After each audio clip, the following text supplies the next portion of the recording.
po mga idol, no? Isang mapagpalang araw po sa inyong lahat. Dito po yung team.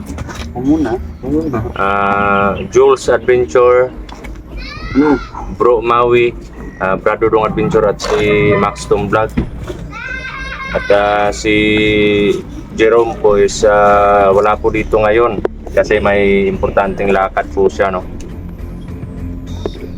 At yun. Na-explore po kami kasi may nakapag-report po sa amin na may ano daw, may tawag nito, may dalawang bata na nawawala, no? At parang kilala ko na yung mga ano, kasi sa mga ganyang pamamaraan alam naman natin na yung mga kalaban natin yung mahilig gumawa sa mga ganyang bagay. Hindi pa po kami totally naka-recover doon sa mga masasamang katawan namin. Gawa nga po nung time na naulanan kami. Pero okay lang po yun mga idol, no? Ang importante magagawan po natin ng paraan yung mga nangyayari po ngayon, no? At yun, particular naman dun sa mga kapatid natin na mga hunters na nawawala ngayon sa nasa mga kamay ng mga kalaban, no? At especially sa mga kalaban natin na ngayon alam na po natin, no, na si Commander Bagnot yung nasa likod ng mga kilos or mga galaw ni Balaw. At yang si Balaw po talagang strong strong tandem kasi kilala ko yan si Balaw, sobrang lakas ng tao na yan. At ewan ko lang bakit may mga may liham na pinadala si Bagnot para sa kanya at parang under niya pa yun si Bagnot base dun sa mga niya, sa mga mensahe niya na para kay Bagnot sana, pero na po natin, no, na confiscate po natin yung liham na yun. At yun mga idol, siguro may mga may mga usapan din sila ni Bagnot, no? Kaya ganun na lang yung yung mga mensahe ni Bagnot sa kanya. At siguro sabi nga dun sa liham na nangungumusta si Bagnot dun sa mga sa mga tauhan. So it means yung mga high powered na kalaban natin, bro, mga kalaban na may mga high power galing kay Bagnot. Pero siguro kasi parang may nag-guide sa kanila, parang pag may matatamaan may magagamot. Tandem din yun ng mga tauhan ni Bagnot tsaka ni Balaw, kasi alam naman natin na kadalasan sa mga tauhan ni Balaw is mga orationist lang. May mga dalang baril pero ilan lang. Kaya siguro isang strategy din nila. At yun nga, hinahanapan po namin ng butas yung mga choreography at mga plano nila, no, based doon sa mga nakikita namin o sa mga nasasagupan namin kalaban. At yung pinag-aanohan lang namin, pinaghahandaan lang po namin,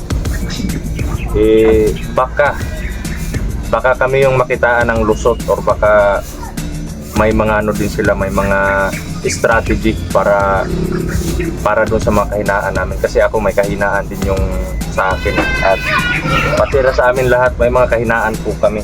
Hindi lang po natin ibubunyag yun kasi alam naman natin na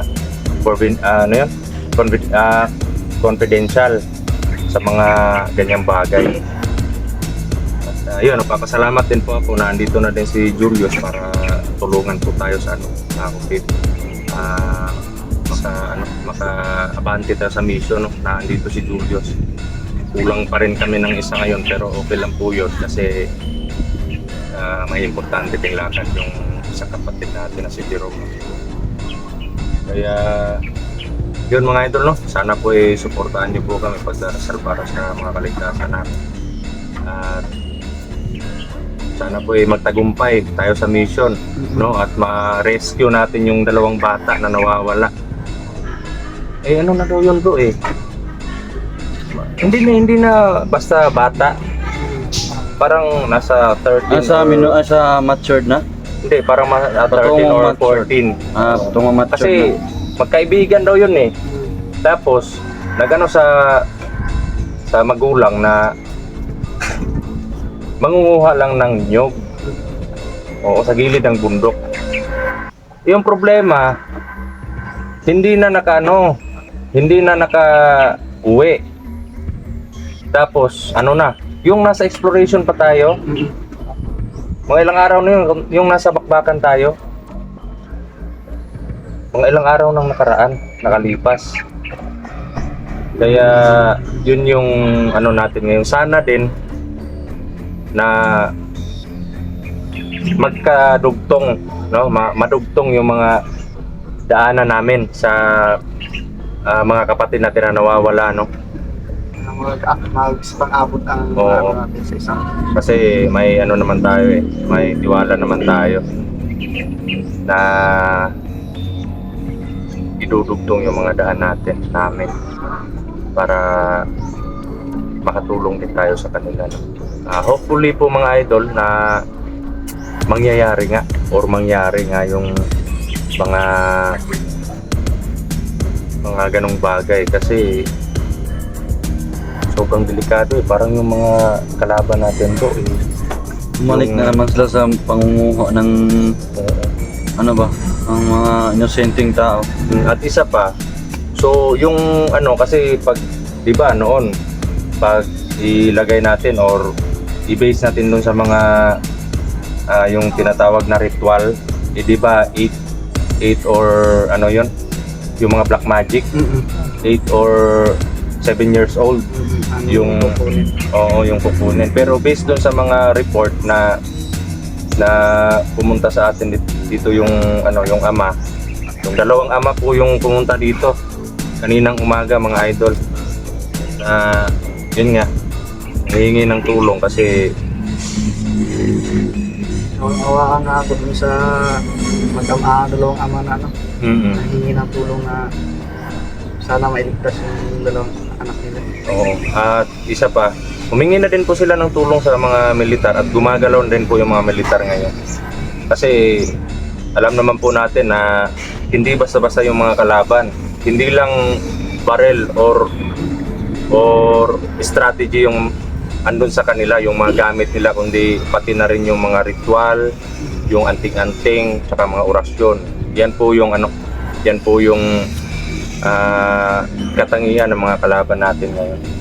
So kailangan po habang kumikilos sila doon, yung mga bayani natin, dapat din na may magawa din kami. Kumbaga para may din ba, may counterpart din tayo sa mga ginagawa ng mga kalaban.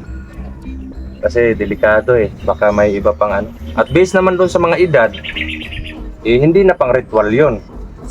Hindi na pang black magic yun. Kumbaga parang recruit or... Yan yung sinasabi ko sa iyo bro, na kumukuha sila ng mga ganyang edad sa mga tapos sasanayin nila. Tapos i-hypnotize nila para gawing tauhan, para lumaban sa atin. Sinasanay nila ng mga orasyon na pakikipaglaban sa atin. Kaya natin na hindi pa huli ang lahat. Pagsisikapan natin. Na makuha natin yung dalawang bata. Kasi sobrang awa po gusto nga sumama nung dalawang ama. Sabi ko wag nyong ilagay sa peligro yung buhay niyo kasi importante na yung mga anak niyo pag nakuha na. Baka magka-problema pa tayo kasi may pinoprotektahan tayo At isa pa, baka umuwi yung makuha natin pagdating ng na kumbaga maging successful yung mission natin at may mangyari sa mga ama. Paano na lang yung Dalawang bata mga bata. Sobrang awa. Nakauwi nga sila pero may na napahamak may yung napahamak. na Yun yung ano natin. So in-explain ko po sa kanilang kaninang umaga mga idol na yung tanging hiling lang namin, ipagdasal nyo na lang kami para sa successful operation po natin. para sa bawat kaligtasan ng isa natin. Nagpupo natin. Kasi sobrang ano po mga idol,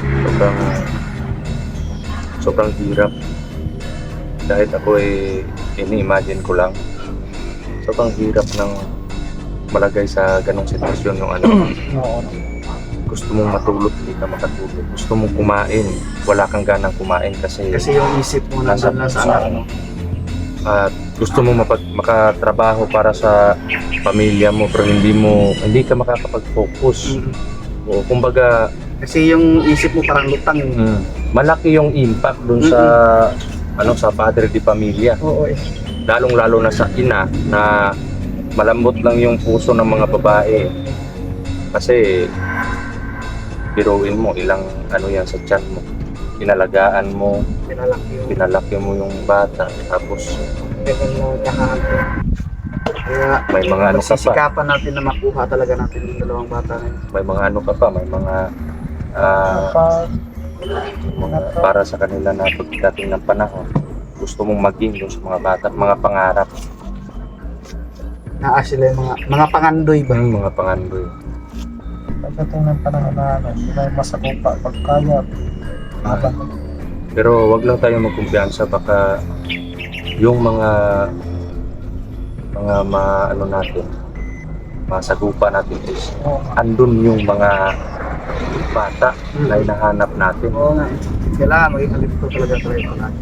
Kaya malayo pa lang pakikiramdaman natin yung presensya ng bawat kalaban na nasasagupan natin kasi alam naman natin yung presensya ng tao na nasa ilalim ng hypnotize. Nakatunganga lang yan eh. Oo nga. Tapos medyo hindi masyadong maitim yung presensya niya. Tapos yung mga maiitim talaga yun po yung mga idol, yun po yung kagustuhan talaga nila or halang na sila sa mga ganyang gawain. So sana po gabayan po tayo. Laban lang po tayo mga idol. Bakit andyan ka bro? Ito nga. Ha? Halika dito. Makita ka kasi napanapit tayo sa club. Kalusok. Hindi, pag nasa gitna si Bandunong, siya lang yun. Para siyang nasa burger sa gitna ng Okay burger. lang yun kasi kahit isanwis niyo ako. Para kung sandwich sa inyo, para kasi mga lalaki ng mga Kaya nga, di ako umano kasi nasa gitna ka. Para kang nasa burger. Yan na nga yung sinasabi ko nga. Kung masagot pa natin si Balaw, wag gagamit ng pangyarihan. Lakas Sundukan na lang. lakas. Physical Tignan lakas natin lang. kung tatalo ba yung lakas nila sa Oo nga. At mga may- tiyan natin. May ano pa bro, may pinorward sa akin na video tungkol dun sa isang kapatid din natin, isang vlogger or isang hunters na nasa kamay na naman ni Bagnot ngayon. Yan. Nakalimutan ko yung pangalan ng hunter. Talagang nanghahakis na natin. Siguro magre-rescue din sana dun sa mga kapatid. So, bro? Mga kalaban natin. Utak talaga. Oo nga. Kasi yung kaya nating yung mga ginagawa natin ay kaya din nilang gawin. Oo. Pero Kalaban nila na ang mga sundalo na papunta. Mawawala yan. Mawawala yan. Kaya sabi ko, paano ba ito yung mga vlogger lang yung nalik nila? Kasi may mga na din may mga na din, may mga army na din na may mga sumpa yung mga bala nila. Isa yun sa mga panangga nila na inano natin mga idol na senior natin. Nag-share po kami ng kaalaman tungkol dito para makakilos naman sila ng maayos. Kasi ilang beses na daw sila nakasagupan ng gano'n pero bigla na lang nawawala. Pinagtatawanan lang yung mga baril nila kasi hindi tumatalas. Hindi tumatagal. Kaya yun, sana maging successful din po yung mission nila, no? Kasi alam natin na mahirap talaga yung trabaho nila na Oo. Kasi isa po ako sa mga tagahan ng mga kasundaluhan natin. kahit naman ako bro. Kasi sa atin nga, nako-compare ko nga na nararanasan nga natin yung ulan, init, pawis, ano tawag dito, pagod ng katawan. Oh, pero Fortunately na umaabante at tumalaban pa rin. Siguro bro, naisip ko kung wala tayong mga depensa, patay na siguro. matagal na. Matagal na tayong wala. Kasi kung alam nyo mga idol, di bale, sa susunod hindi naman natin malaman or alam yung panahon, baka may makasagupan na naman tayo. Tinatamaan po kami mga idol, tinatamaan po kami ng mga dala nilang armas. Pero parang hindi hindi tumatagos. sa katawan namin kasi doon sa mga protection natin. At yun, pumupula lang, may pula, Pasa lang. may pasa sa katawan namin. Pero may mga orasyon naman tayo para mawala agad yung pasa.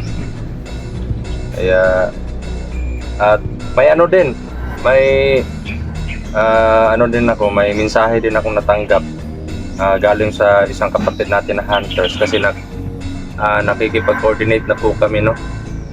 May mga may mga coordination po tayong ginagawa doon sa mga kapatid natin na hunters na may mga tauhan po yan sila Bagnot na hindi po sanay sa mga orasyon. At yung gumagamit lang po ng orasyon, yung matinding orasyon is yung mga commander nila. Pero may mga commander din katulad ni Balaw na talagang orasyon yung focus niya. Kasi kumbaga tutor yan sa sa orasyon. Oo. Kasi nakikita ko noon nung nagre-recruit sila ng mga tauhan, siya mismo yung nagtuturo kung paano gamitin yung orasyon. Paano mag-ritual. Kaya yung tauhan niya halos lahat marunong gumamit ng orasyon. Pero hindi bali. Hanapan natin ang paraan. May mga butas na po kaming nagagawa para doon sa strategy nila pero hindi pa po perfecto. Ang sa amin lang ngayon na may magawa man lang kami doon sa mga kapatid natin na nawawala or hawak ng mga kalaban at yung mga biktima katulad ng dalawang bata. Lalo na talaga doon sa dalawang bata. So bro? Ready na kayo? Ako ready na ako bro. So yun mga idol, no? Ready ka na bro? Ready na. Subod ka na. Apoy na yung katawan. So yun mga idol, no? Hanggang dito na lang po yung update natin at susulong na po tayo. Sana po hindi na po maulit na maulan na tayo. May mga naman po kami, mga gamit. Pero binalot na lang namin sa sa plastic para hindi po mabasa.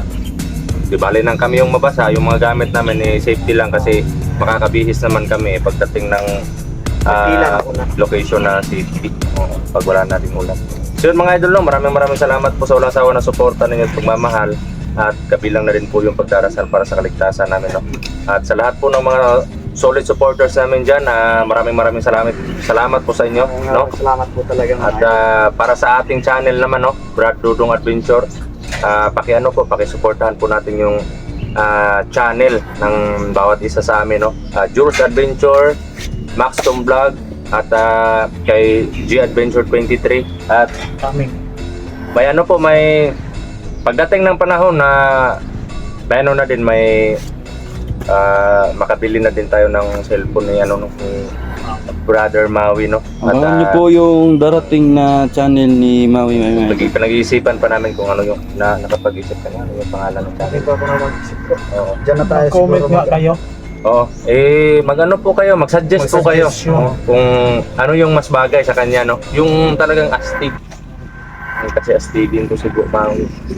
Stigin sa ano, kama. At yun, sa mga bago pa lang po napadpad sa channel natin, sana po isuportahan nyo po yung bawat channel namin, no? At paki-ano na din po, paki-support, paki-like at paki-share po ng mga video at paki-subscribe na din po, no? Paki-hit din ng notification bell para lagi po tayong updated no, sa mga bagong video namin i-upload. So yun, maraming salamat po sa suporta nyo. Salot po kami lang.